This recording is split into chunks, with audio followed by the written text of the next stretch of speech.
I need some money, blank, a taxi. To a taxi, for a taxi. To and for here are conjunctions of purpose. We use them to tell the reason why I need money. To here should be followed by a verb, and for could be followed by a noun or ing. A taxi is a noun, so the answer is for. I need some money for a taxi, not to a taxi. You could say to take a taxi, because to needs a verb, like take here. I'm trying, blank, sleeping, sleep, to sleep.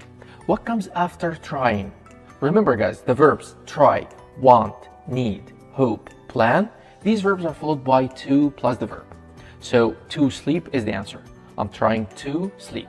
I want to sleep. I need to go out. I hope to find a job. I plan to visit my uncle. Clear guys? He has blank money to buy food. No money, any money. Listen guys, no is a negative word, but it comes in a positive sentence. The verb should be positive without not.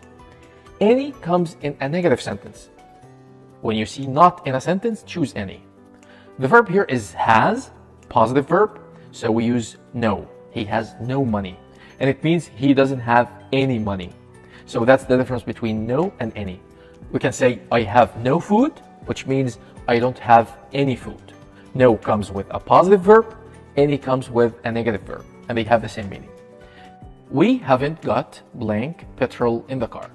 Many, much. We use many with countable nouns, things we can count, like car, cars, boy, boys, pen, pens.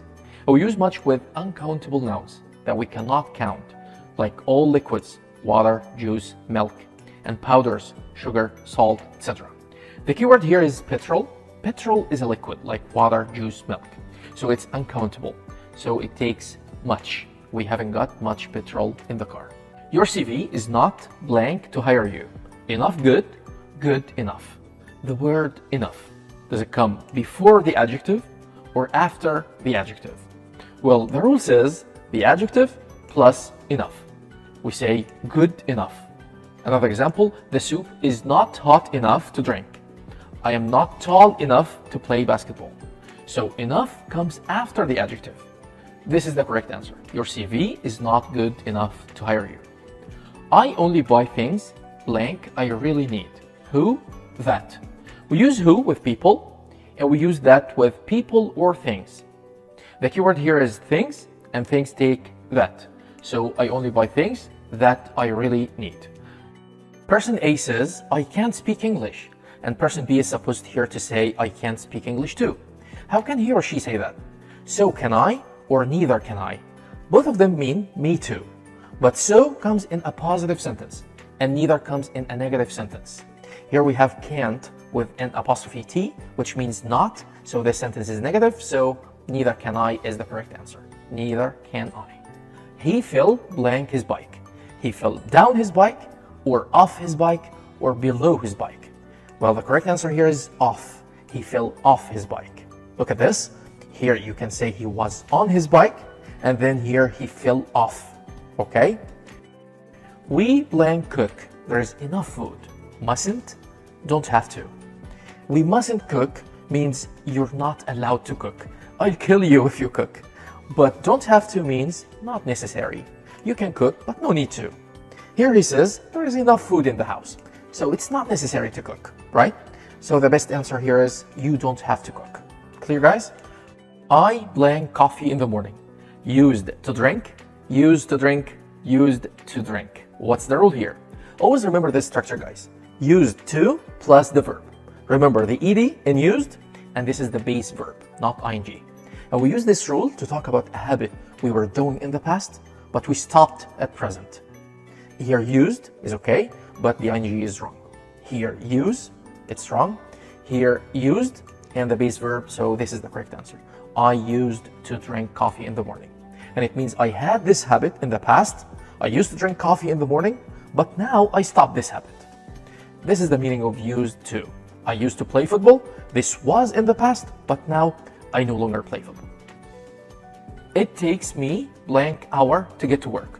And well, we need to look at the first sound in this word, hour.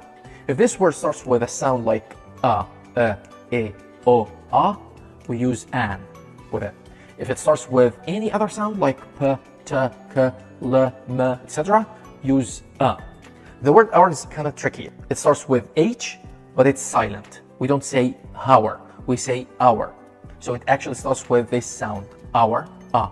So we should use and with this word. It takes me an hour to get to work. Are blank your friends? This or these?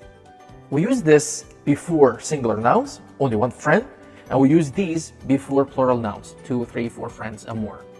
Here we have friends, a lot of friends, plural, so these. Are these your friends?